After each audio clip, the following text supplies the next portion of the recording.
Hello, welcome back to Artisan Realty. We're going to have a quick training right here, and this is going to be how to fill out the agreement of sale for Pennsylvania. This is for Artisan Realty real estate agents. Anybody else who happens to be watching this, no problem there. You can take a look and learn what's going on. However, I do want to caution that you should not use this information as legal advice, as real estate advice. If you're going to be filling out an agreement of sale in Pennsylvania, you want to use the services of a competent licensed real estate agent or a real estate attorney. This is not a how to do it at home seminar. There's lots of things that I'll be skipping, things that licensed real estate agents understand already, and we don't want to get anybody in trouble. You can always call us at Artisan Realty at 800-948-8018, and we'll be glad to help you out. We're just basically, this is filling out the agreement of sale. This is not understanding the agreement of sale. We'll be doing a separate training video on understanding all aspects of the agreement of sale. That will be quite intensive. It'll probably last for about an hour or an hour and a half. This should take hopefully 10 or 15 minutes. A few points of background. This form that we're going to take a look at, this agreement of sale, is a statewide form. The history of the agreement of sale, the contract to purchase houses and real estate used and recommended by real estate agents, realtors, members of the NAR. This particular form used to be regional. Everybody would have their own form. Pennsylvania would be broken up into hundreds of little fiefdoms, each with their own contract, and it became very cumbersome. So now there's one form for everybody. Because of that, there are some things that aren't relevant to all parts of the country. For example, in western Pennsylvania, they sell mining rights with the property. We don't do that in eastern Pennsylvania. There's recreational cabins in the Poconos. That's irrelevant for this part of Pennsylvania where I am, in Chester County, Pennsylvania. So just understand we're going to skip over a lot of things, and for a pretty good reason. We're going to use electronic or documents, which also has an option to use DocuSign. We're not going to get into DocuSign right now, but we're going to go online and fill this contract out electronically so you can see how it's done. If you're going to be making any changes on this form, for example, if you fill it out, you're sitting with a client and they don't like what you filled out already and they want to change it, you want to cross it out in such a way that people can see what the change is that you made, and then all parties, buyers and sellers, will initial and date that they made those changes and then make the appropriate mark on the contract, basically so everybody could see how it was, what was done, when it was done, and anybody could follow it, especially in a court of law. Signatures. You'll notice that every page requires an initial at the bottom, and then there's a signature, I believe it's on page 10, for buyers and sellers to sign, and sometimes for witnesses, although witnesses aren't required to make it a valid contract. But there's also a spot for real estate brokers to acknowledge that they've given to buyers appropriate documents, things like that. They don't affect the validity of the document as well, but notice that it has to be initialed on every page and then signed on page 10. If it's only signed on page 10, I don't think it validates the contract. It validates, makes it an invalid contract, but it does give an opportunity for someone to say, hey, I didn't sign that page. I didn't initial page 3. Someone switched that out, so you certainly don't want that to happen. Every real estate agent has an obligation to explain every part of this contract to buyers when they fill it out. With the technology that's been getting more popular, agents have been just faxing it to a buyer, sign it and send it back to me. I don't think that's good enough. I think you have to offer, hey, sign it. If you have any questions, I'll be glad to go over it with you line by line. I think that's an appropriate way to do it, or to sit down and go over it with them. The ideal way to handle this particular problem of dumping a complicated contract on someone is to give it to them early on the process when you're showing houses. And then maybe the next day say, hey, do you have any questions about this? And if questions arise, you can handle them before the pressure gets on of making an offer. This offer is only a good sale, good valid contract if it is signed by everybody, sealed, witnessed, acknowledged, and then delivered to the other parties and accepted. So making an offer doesn't matter even if the seller signs it. It doesn't matter. It has to be then delivered to all parties. Deliverance is a technical term which could have lots of different misunderstandings or understandings. Delivery by fax is a valid delivery. Dropping it in the mail actually is signed, sealed, and delivered. But what happens if someone makes an attachment and emails it to you and you never open that email? Lots of gray areas there, so you want to pay attention when we talk about the legalities and the other additional issues connected here. So let's jump right into the contract. I picked one particular property that that I want to use here. Let's see if I can find it. Here we go, on trend. I thought it was a nice, easy number, and of course it's not working right now. Let me grab this. Put you on pause for a second so you have to start. Okay, sorry about that. We're back. This is a property that I picked in Drexel Hill. I liked it because the numbers were easy, $100,000 sale price. And this is a printout from the MLS, trendmls.com. I'm going to pay attention to a couple different things when I'm writing an offer. One is the address, 309 Edmonds Avenue, Drexel Hill, PA 19026. I want you to notice that this is Upper Darby Township, Drexel Hill Post Office. A lot of times the post office name and the township don't jive, so don't assume that every house in Upper Darby is in Drexel Hill, for example, or every house in Drexel Hill is in Upper Darby. That can get you in trouble. Also want you to pay attention to this tax ID number. We're going to be using that. Matter of fact, no, I won't do that right now. I'll just do something else. We're going to need that. And the seller's names down here. We're going to need that. We're also going to need the name of the real estate company, the real estate agent that has it, their phone numbers to fill this form out. So I'm going to refer back to this a couple different times.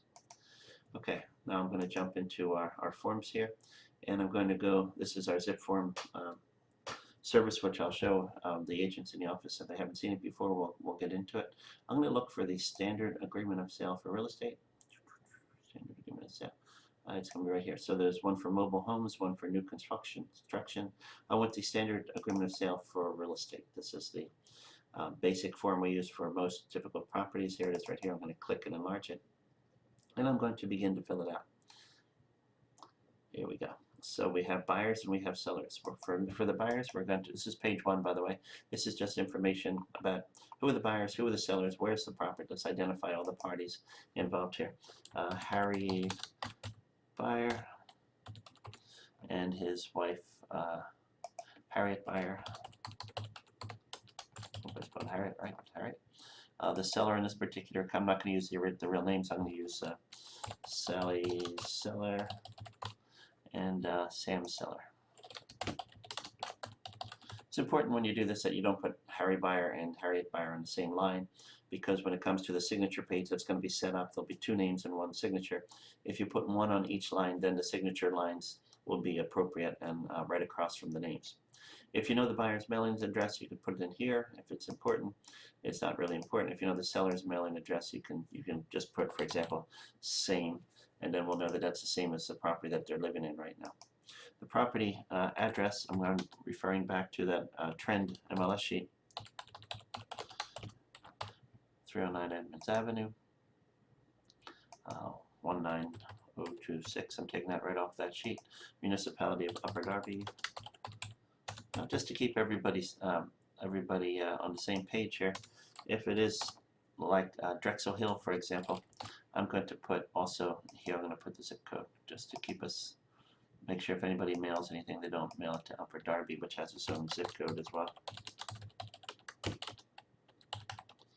Mortgage companies may pick that up and attempt to mail documents, and that could delay settlement.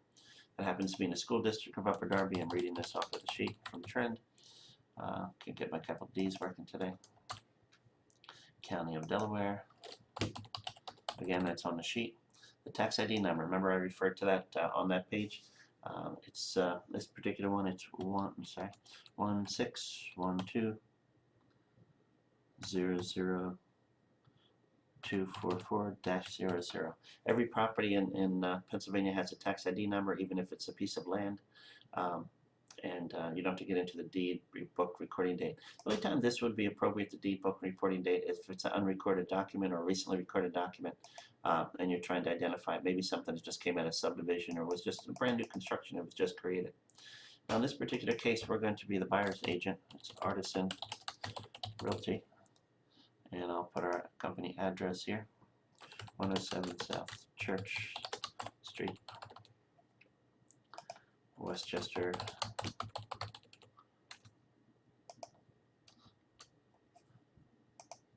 PA 19382. Okay, so that's done. That'll just pop it out of there once you fill it in. And in this case, I'm going to put our company phone 800-948-8018, and our company fax 484-631-0526.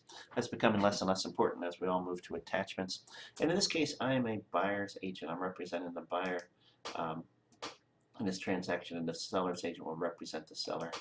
This is Dan Gurney doing this. And if I come down here, all they really need is my direct phone, 610-308-5679. Now, if you got any people out there in TV land, if you want to talk real estate, give me a call. It's my cell phone number. I'd be glad to help you. Let's see. So the listing agent's company is called Long and Foster. I'm taking this off the sheet again. Listing agent's name, I'm going to make one up and keep her out of trouble. Mary Kay. The company address, whatever it happens to be, 100 North.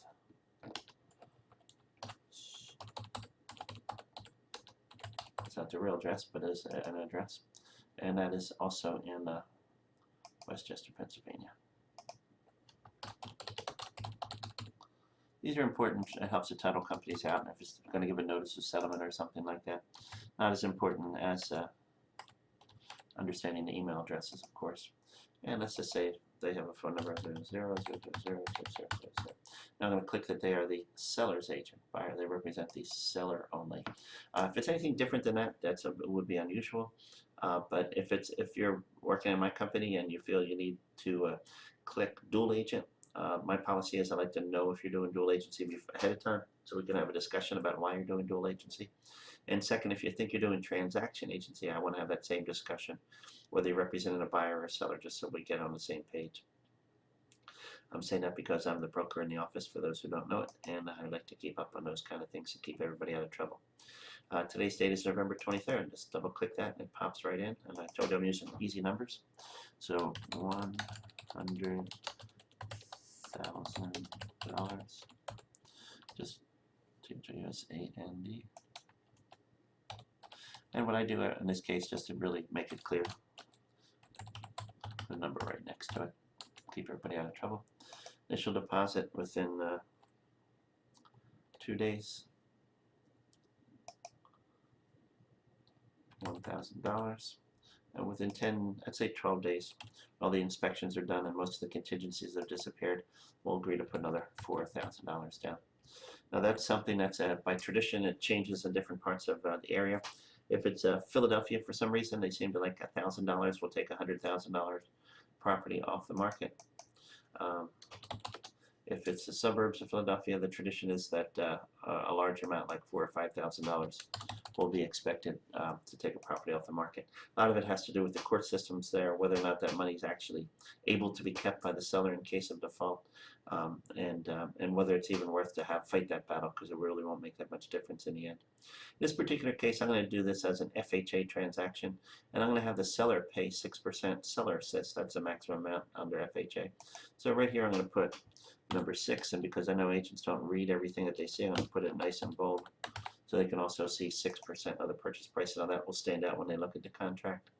I'm going to go out typically 60 days, so we're in November right now. Let's go to December. Let's go to January, 60 days from then, 2015. Try to keep it away from the end of the month any chance that you can, to avoid all the other busy real estate settlement times. So we have a 60-day January 23rd settlement date. If you go beyond 60 days, then you have to have a conversation with your lender to make sure that they're able to lock the rate in beyond 60 days. If you're under 60 days, most lenders can lock the rate in and not create a problem with that stuff. I'm going to skip around here. You're going to see why most of these are unusual situations. When we go through the contract, you'll see that that will be important to understand every line of it. But for now, we just really want to fill it out, get it done, and put it in front of a buyer to sign it.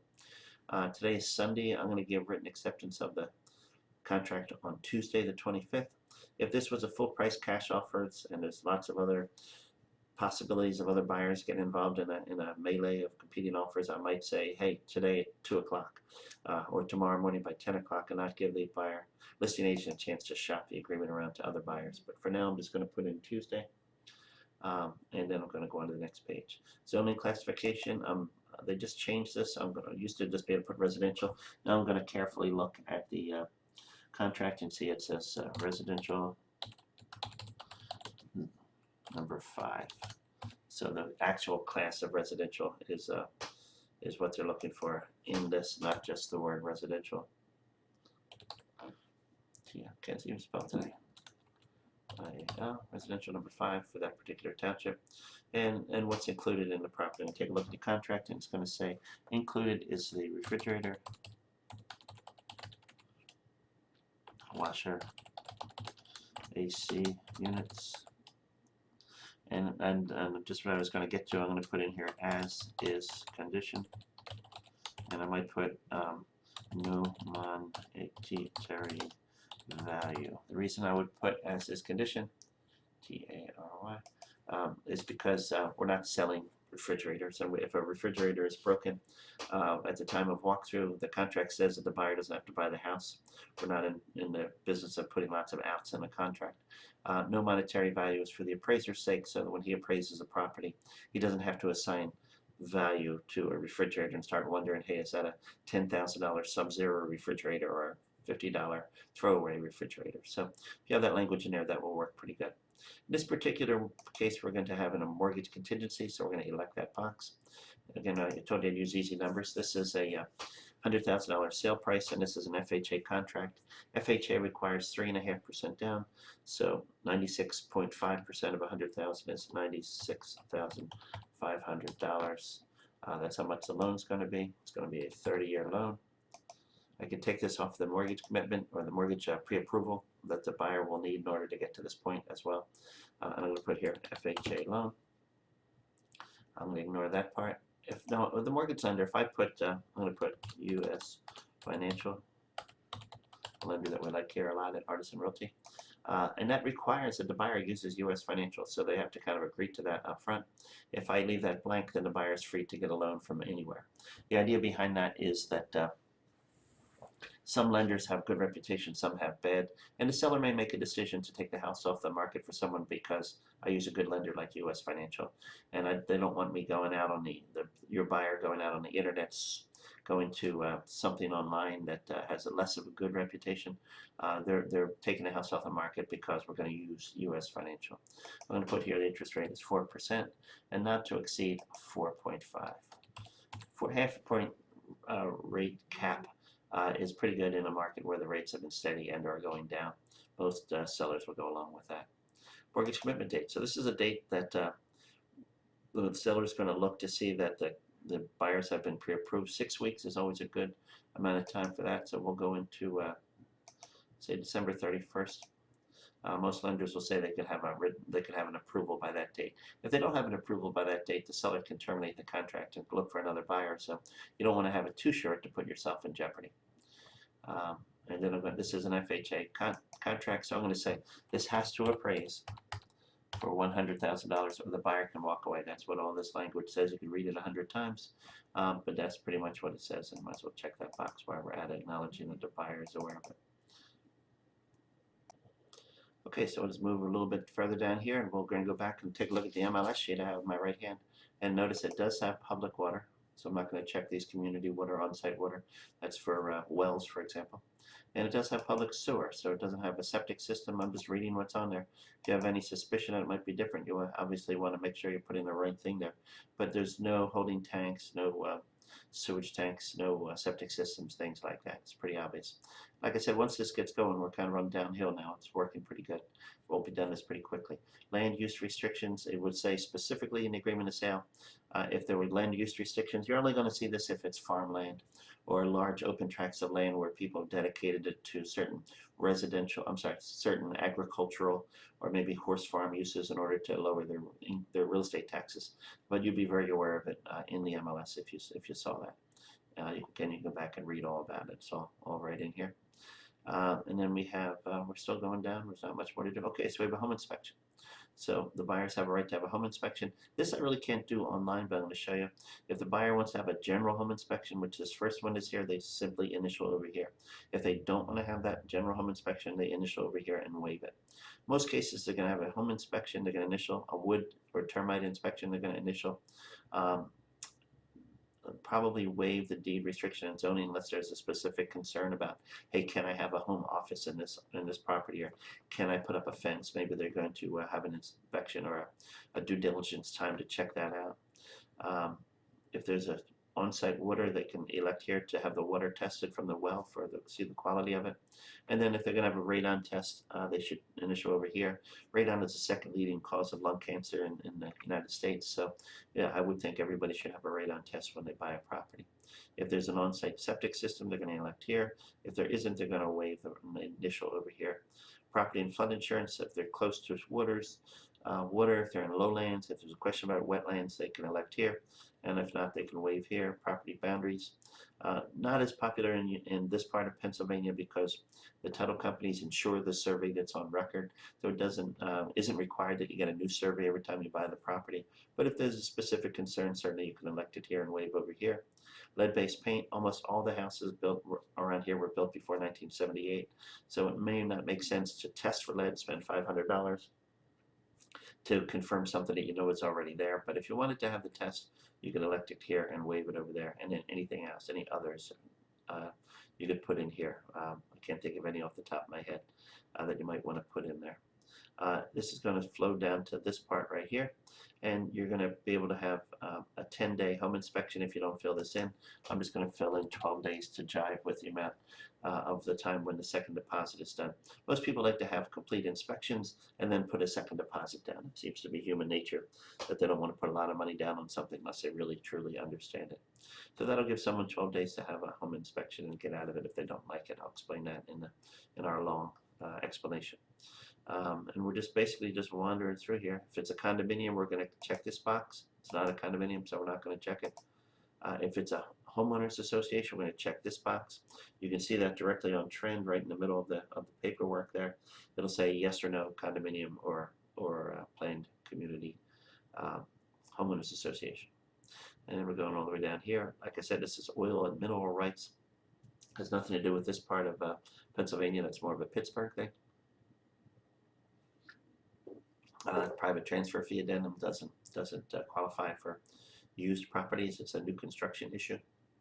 And then we're looking for this one right here. See where it's coming up here.